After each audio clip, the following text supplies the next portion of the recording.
जो कहते हैं कि एससी वाले एसटी वाले सारे आरक्षण को जैसे नौकरियां खा रहे हैं, ज़रा वो आंकड़ा इन पर देखें कि केंद्रीय मंत्री जितेंद्र सिंह ने बताया था।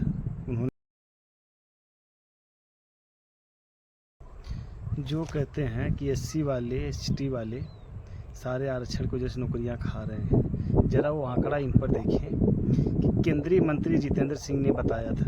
उन्होंने बोला था कि टोटल जो आईएएस के पद हैं वो हैं 6877 और जिसमें भरा गया पद जो है वो है 5576 और जो आईपीएस का पद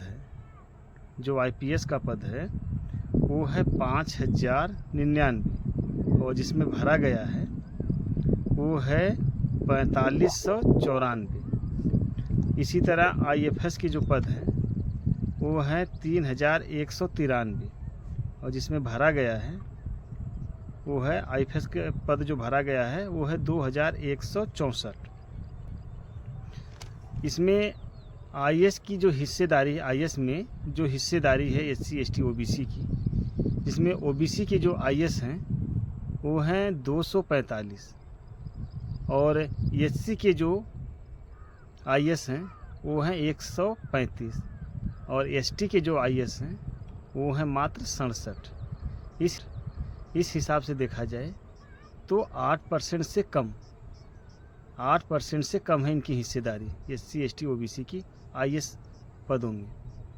और आईपीएस में देखें इसी प्रकार, तो जो आईपीएस में ओबीसी हैं वो 255 है ओबीसी और एससी के हैं वो है 141 और एसटी के जो हैं वो हैं मात्र 71।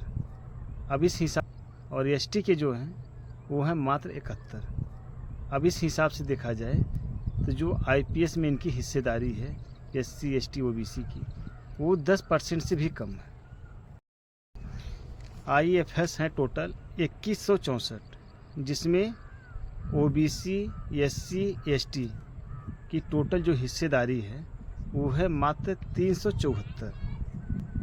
अब इसमें देख लीजिए कि जो जनरल के आईएएस हैं उनकी जो भागीदारी है वो लगभग 92% है और आईपीएस की है वो है 90% और आईएफएस की है वो है 82%। अब इस हिसाब से देखा जाए तो ओबीसी की जो जनसंख्या है वो लगभग 60% है, एससी की जो है वो 16% है और एसटी की जो है वो 8.5% है। अब आप खुद बताइए इस आंकड़ों के अनुसार कि किसका हक कौन खा के बैठा है, कौन किसका हक खा के बैठा है, कौन चोर है।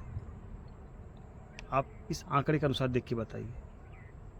क्यों कि जिनकी भागीदारी इतनी 60% है उनके पास केवल आईएएस जो हैं उनके पास टोटल जो आईएएस हैं वो 245 हैं। ये चोरी नहीं तो क्या है, कितनी बड़ी चोरी है ओबीसी एससी एसटी वालों के साथ। ऊपर से कहा जाता है कि एससी वाले क्या नाम है कि आरक्षण से इनको नौकरियां मिल जाती है और दूसरों को नहीं मिलती है। बताइए कहाँ गया आरक्षण, इसमें कहाँ आरक्षण है, देख करके बताइए।